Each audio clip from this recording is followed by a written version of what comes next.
So my name is Alex McFeely, and this is the Finecast, where we talk everything about life, love, and health. So in this episode, we are going to talk with a friend that is our patron, Mr. Abel Manas. Karibu. Thank you for this one. Okay, you're welcome. So today, in this episode, we'll be focusing on a hustling mindset. We'll be talking about there are some times where you will be volunteering in some offices in order to get some skills in that job. So today we have a good person who have experienced, and he will tell us a brief background. Will alianza to how he reached to this good paying job. Yeah, so the way I started, of course, everything doesn't come easy. Yeah. You have to put a lot of effort. You have to be focused. You have to be dedicated, and you just have to keep. You have to be consistent. So I remember I was a student.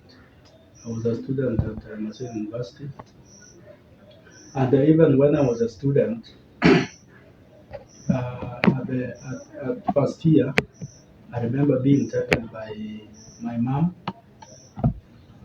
and I was dependent on my mother for virtually everything in terms of upkeep and also feed. So I lost her in that first year, second semester, because I reported in Marcel University. Then in second semester, I lost her through cardiac arrest. And it was a big blow to me because this is somebody who was giving me pocket money to survive in the campus, and then now she's gone. So the journey started there. I looked for in Marcel University. There is what we call work study program, and work study program runs for 10 days, and you work for you work for a couple of hours, and then you earn yourself per day, you earn yourself 200 shillings. So compounded for 10 days, that is 2,000. So I applied for that job, and of course, I used the death certificate of my mom. And I thank God because I got it. And I was taken to the kitchen, and I remember being a man, and I was taken to the kitchen to work. So I met the caterers there. And the caterers looked at me and told me that if you are a man, we need ladies. Yeah, so I said, no, even if you need ladies, but now this is where I've been told that it will be my workstation. And I was also told that I was conversing with her, that this job should not interfere with my study programs. And that is why it is called work study. So she asked me that, are you ready to do anything? Then I told her that I'm ready to do anything. So I remember she gave me a task. She just pointed to me that, are you seeing those big superiors? Go start washing them. Then I just folded my shirt, the sleeve of my shirt, and I went and I started working. And I finished it so fast, and they were sparkling clean, and she was amazed. That was when you were in first year. I was in first year. Yeah, I was in first year, then second year. So I got that I was in first year. Then having done that, then she gave me. I remember she gave me a second assignment, and that was cold meat. That is just from the deep freezer, very cold. And she told me that now I want you to now cut it. So I took a knife and I started cutting it, and it couldn't. It was just something that is from the freezer. It's so cold, so I couldn't. It was quite a task. But I told you, I started by saying that you have to be focused, you have to be dedicated, you have to be consistent. Yeah. So I eventually did it. I cut the meat, because it was I used hot water in some container, so I could cut the meat when it is too much, it is too cold. I dip my hands in that hot water, so to cool my my hands. So I worked like that, and the 10 days ended. The 10 days ended, and I was given 2,000. Then I asked myself, now how will I survive in this campus? Yeah. And remember, I was with my twin brother. We were in the same campus. And we relied on a single mother who was fending for our needs. So it was tough. But then I went back to the lady and told the lady that now my job is done. The amount of hours that I was allocated are finished, but now I still want to help.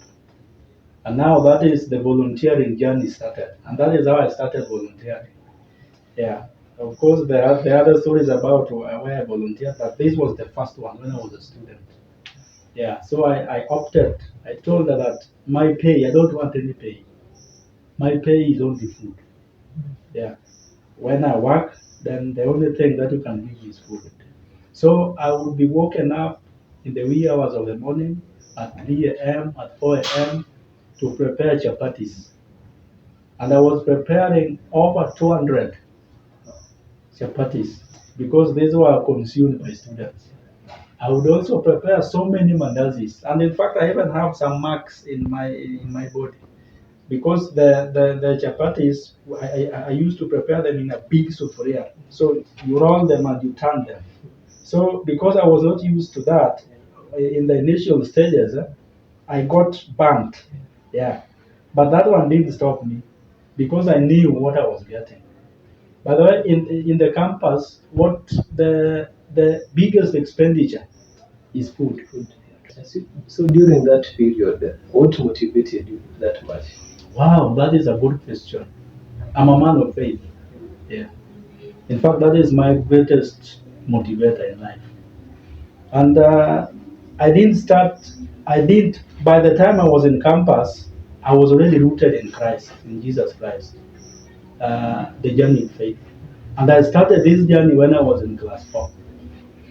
And it became stronger when there was a time my mom was hospitalized. She suffered stroke. And she was hospitalized in Aga Khan for 3 good months. And anytime we would be visited, that one I was in class 7.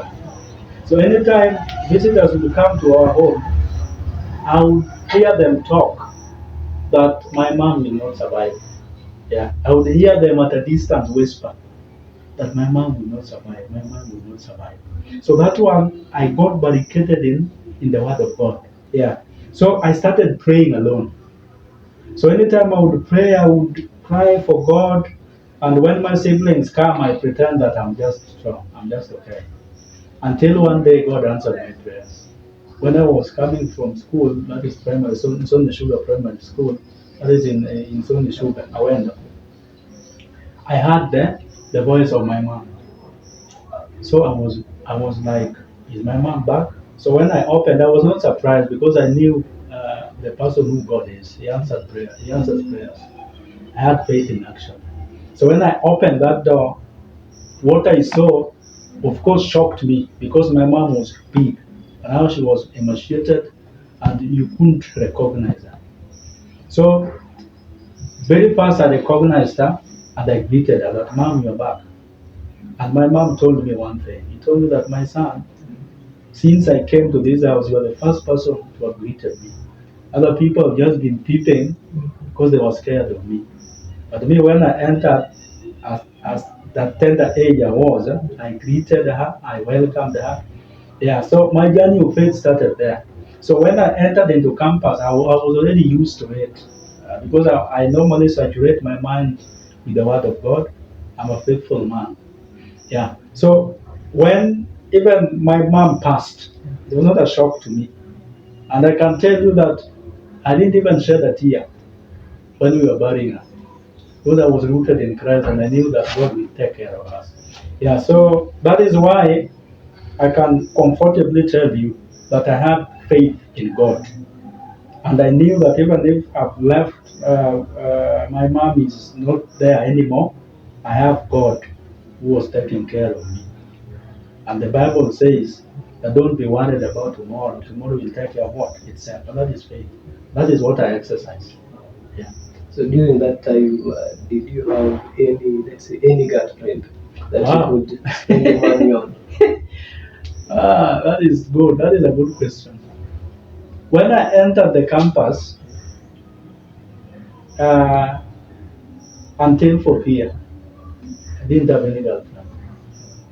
When I reached 4th year, I spotted a lady. And what drove me is the modesty in the lady and the simplicity.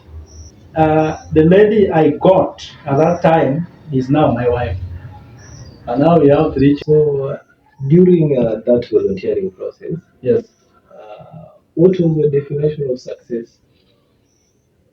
Success it is a mix of you are working towards attaining your goals. Yeah. That one defines success. Yeah. You have to write goals and it doesn't come on a silver platter. Nowadays, I normally I'm surprised when very many youths are betting. Yeah, and they want shortcuts. Yeah, and yeah, they are betting and all these things. But that is not success. Success, you sit down, you write, and now you ask yourself that now I want to be an accountant. What things are needed to be an accountant? I have to go back to class. I have to study and all that, and you have to have that laser focus on what you want to become, regardless of what. And by the way, I normally get people who say that money. Yeah, I made it without anything. In fact, I made without any godfather. My godfather, my God was my God. I didn't know anybody. You have just listened to my story. Yeah, I was just a go-getter. Yeah, nobody. I didn't have relatives in Marcel. I didn't have. Yeah, nobody seconded me. Nobody. I just knew people. Yeah, yeah. So the simple definition of success is first you believe in yourself, you work towards your goals, and you be consistent. Children. So take us through after graduating. Good. Now you're first. So you said you had volunteered. Yeah. Through after campus. Yes. So take us through that volunteering process. Good. When I was in 2012, that is what when I graduated. But then before I graduated, I was looking for money because in Nigeria you have to like organize a small party for you to celebrate. So in that quest for looking for money, of course my dad is there, but my dad divorced. They divorced. Yeah, so he was not in the picture. So when my mom died, he came back to bury the remains of my mom. And that is how I met my dad for the first time when I was 21 years of age. Yeah, that is when I got to we met. I met my dad for the first time. But then when I was waiting for graduation, I went home. My home is in Kisi. And the kind of job I was doing there, I was doing farm work and I was so busy in the farm. But I asked myself there that for how long will I do this job? Because this is my father's estate. Yeah, I need to make mine. So I challenged myself first that I need to come out of this home. In fact, I was saying that it's like my father was happy when I was around because now he was not hiring any laborers to work in the farm because we were there. So I managed to convince, to tell, not really to convince, but we were just really reasonable because we were sons. And the reason that one day, one time, my dad will not be alive because he was now a bit sickling and old, was around 72 at that time. Of course, he has passed on, and I have a story for that. So I convinced myself that I have to go out of my home and I have to go and survive. I told my siblings, I have 3 siblings. Of course, I've come from a polygamous setup, but in our house, we are 3 boys.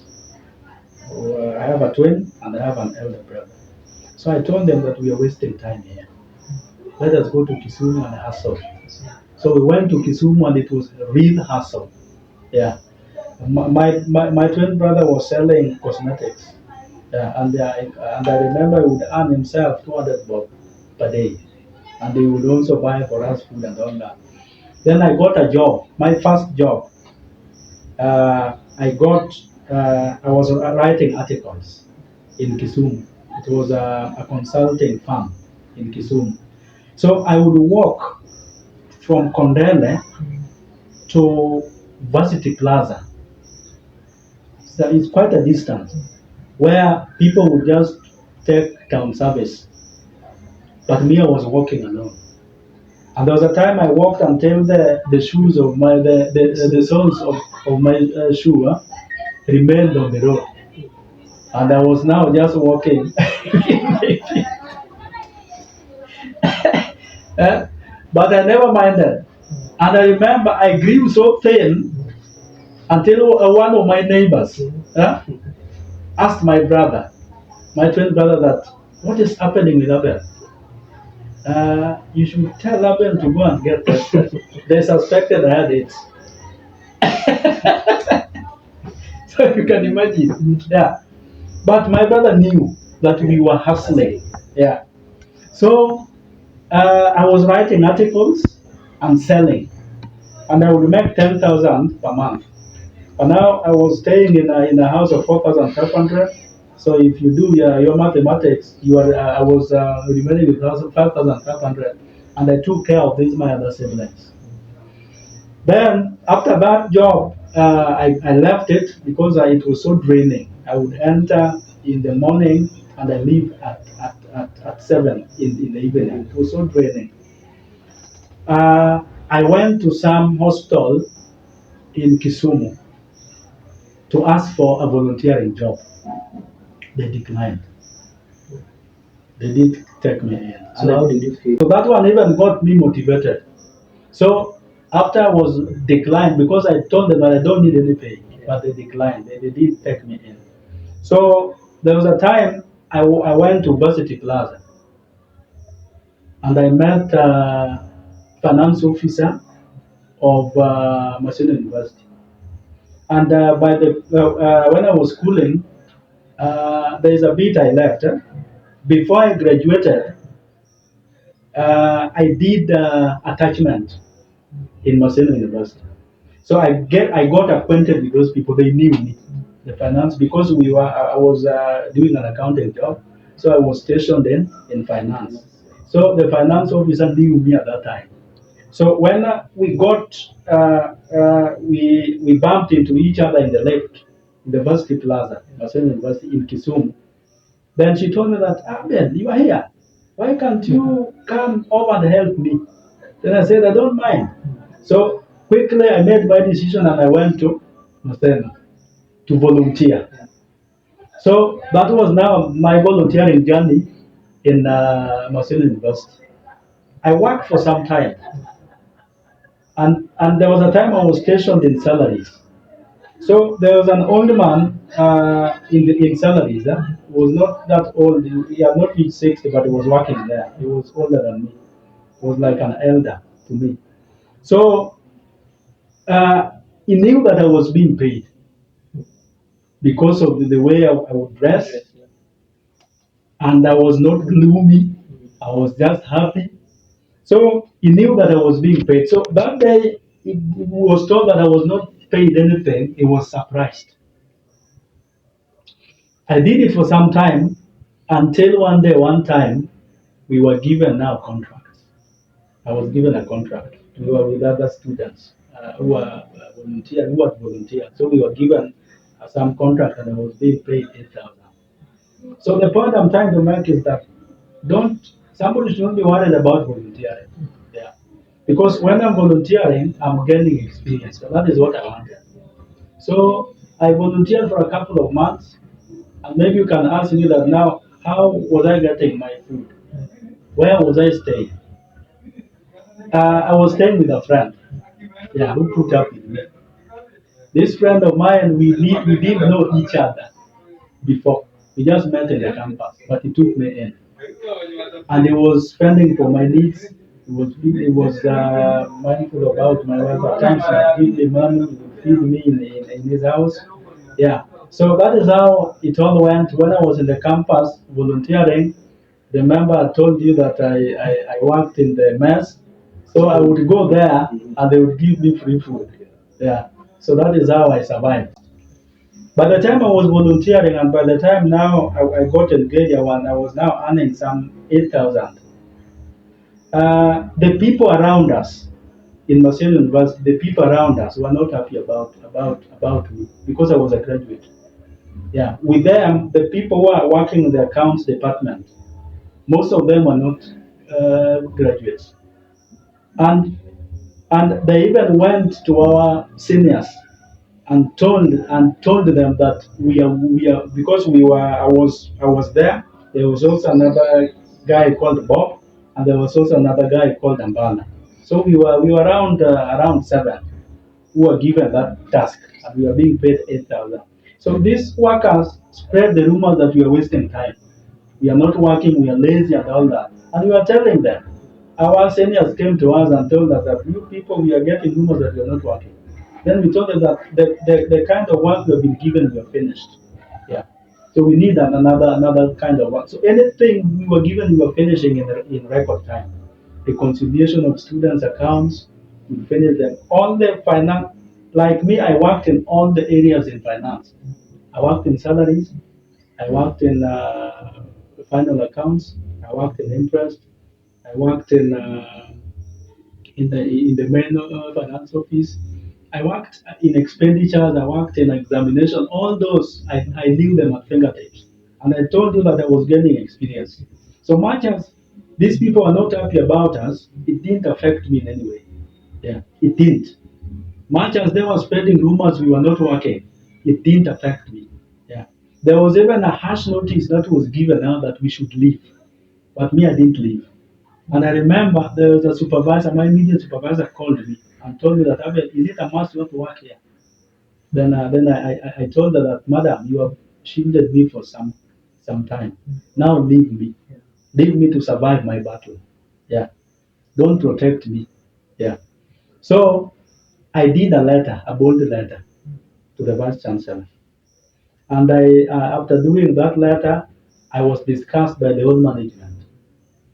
But even before that, I waited for the Vice Chancellor when he had finished eating at the tent. I went to him and we had a conversation. We weren't even up to each other. So, what I'm trying to say that I was a person that I would get what I want because I was courageous, I was bold, I feared no one. Yeah. And I remember this my immediate supervisor who told me that now I should leave. It's not a must. I should work in Masai University. Met me in the Kisumu Hotel, holding files ready to present uh, some reports in audit. And she asked me that, Abel, what are you doing here? Then I said, me, I'm working. Yeah. So I'd even gone to volunteer. My volunteering journey landed me another job in uh, in audit. And somebody can, for the sake of our viewers, maybe they can ask that, how did I get this job? There was a lady there, a secretary in audit. And remember, a secretary does cooking for the boss, tea, cleaning, yeah, that kind of stuff that as men we may fear. So when this secretary died, then by that time I was in legal, hustling. Remember, I was a finance person, but now I was in legal, helping to dish out. There's these forms for declaring wealth. So I was dishing them out to the workers of Marcel University. So this head of audit comes, and I serve him. And after serving him, then I engage him that, sir, I'm sorry for the loss, but would you please recommend me so that I can work for you as a secretary there? Then I remember him asking me that, but you're a man, will you go to a meeting? Then I told him, yes, me, I can do anything I can do. So he went very fast, talked to the vice chancellor, and I was given that job, and I became the secretary in audit. Yeah. And I remember I volunteered for some time without pay, but now they started paying me. And now I was also paid around 480 shillings a day. Yeah, yeah. So that is also another job I did. Yeah, out of volunteering. And for the sake of our viewers, the day I started being employed, it was a blessing because by the time I was volunteering, I'd applied for jobs in Maseno. I'd applied for senior audit assistant in Maseno University, and it took a while. It took around 3 years for them to arrange for an interview. So by the time I was earning 8,000, I remember there was a guy called Moracha who told me that Abel, just persist. These people that they are looking down upon you, you will pass all of them. And I got that, and I still continue the journey. I remember very well. It was March 2013, whereby I got my first contract given to me by the vice chancellor. Now he's late, Professor Makawete, who uh, gave me a job of senior accounts assistant. And I moved from 8,000 and I was earning 50,000. I passed all those people who were against us. I passed all of them. And before that, that one was in March. Before that, that interview that I had applied for 3 years ago came knocking and I was shortlisted. I went for that interview and passed. Because I was in grade 7, I was now moved to grade what? 8. My pay is rising. Before that, within a spell of 1 year, because I'm a hard worker, I work and I deliver. I was arranged to be reviewed and I was promoted. And I was moved to grade 9. And people complained and said that, no, but I just came the other day and now he's getting all these things. And I went back to class and I did my master's and finished. By the time I finished my master's, I was to be promoted to grade 11, but I resigned. Why did you resign? Because I went for greener pastures, and that is why I came here. Yeah. So when I came here as the head of what? Of audit. And my salary also boomed and went up. Yeah. So how important is are our friends, our family during this period where somebody is hustling? Very important. I've just mentioned that the person who put up with me was a friend of mine. And I remember when I was leaving and I told him that now I want to leave myself. I want to live in my house. He gave me a mattress to start life with. Yeah. So there are friends that will help you, but they are not many. They are not many. They are very few. Yeah. But if you can get hold of a friend who supports you when you are suffering, that is a genuine friend. Forget about friends who come when you have already made it. Yeah. Friends who will you will make friends when you are suffering. Like let me tell you, my wife. My wife first became my friend, and by the time I was hustling and suffering, she was a student and she was being given pocket money by the father, and she would give me a portion of the pocket money to survive. Yeah. There was a time I had one sufuria, and this sufuria in the house, it was everything. I was first cooking burger, then I turn it in the plate and I cook ugali. Huh?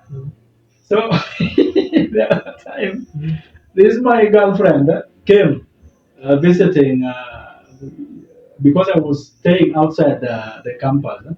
But with us, she was staying in the campus in the hostel. So she visited me one day at lunch hours, and she found out. She asked me that, "Why is there a soup for you?" Then I told her, "But no, let me train you now. I know what you do." So I told her, "This is what I do. I prepare burger, I turn it into my plate, Then I wash the sufuria and cook ugali. Because I cannot start with ugali. Yeah, it will find I will not have any place to cook. So most ladies will even run away because you're poor. Yeah. But she said that is fine. That is okay. She got in and started doing that. Then later on, when she came back to visit me, alikuja na sufuria. So I had to. So consciously, I didn't tell her. Consciously, I told myself that this is the lady I will marry. Because she suffered with me when I was suffering. Yeah. She was there with me when I was suffering. And you asked me that friendship, there are friends who will stay with you when you are passing through difficulties. Those are friends you do not turn your back on. Yeah. The last question. Yes. Uh, when somebody, maybe in terms of networking and mentoring people, Yeah. so there's somebody who is there outside there, doesn't have a job, maybe amepata na ni volunteer. Can you give him at least an advice that he can use in order to work here? Then grow for the project.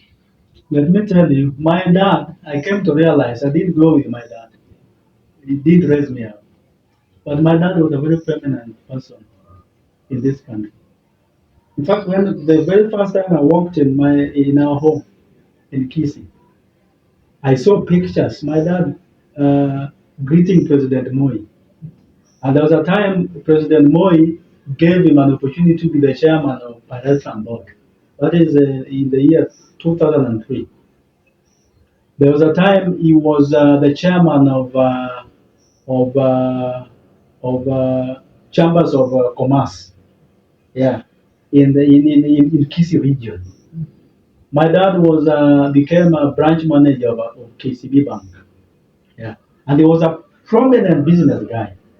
So having seen all this, and when I graduated, I went to him, and having learned that my elder sister, yeye ndiye alimtafutia kazi. He is the one who looked for another job. Our eldest, in fact, the eldest child in the entire home. My dad had four wives. Yeah, my mom was the second. So having learned that, my dad could look, get you a job, can get me a job. So I went to him and told him that, Dad, I've now finished, and with your networks, I'm hoping that you find me a place. My dad didn't respond to me. He kept quiet, and he talked of other things and left me. So it dawned on me. I know very many youths want to depend on somebody. Yeah. Yeah, they want to like. Let me tell you the way my family is. The Ungeris. You know Professor Sam Ungeri. Yeah. That is my uncle. Yeah, that's my uncle, the brother to my dad. But he didn't help me. In fact, there was a time I was even calling him and he was not responding. I could text and he doesn't respond. So that thing dawned on me and said that no, I have to find for my I have to fight my own space. So all these things I did solo. Yeah. I'm the one who found the networks myself. I was not helped by anybody. Yeah. Nilikuwa najituma. There's that Kiswahili word, kujituma. Yeah. I was a kind of person, I was not lazing around. Yeah. Nilikuwa najituma. If I want to meet so and so, I would go and meet. Yeah. Yeah. So just as an encouragement to the youths, you develop your own networks.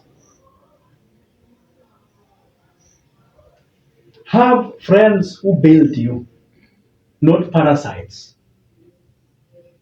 I normally say that have corporate friends. Corporate friends in the sense that don't think of the university you're surrounding. Yeah. Don't think of the fellow students. Have staff here as your friends. Yeah. Have managers as your friends. Like me as a person, even when I was a young guy, my network was old people.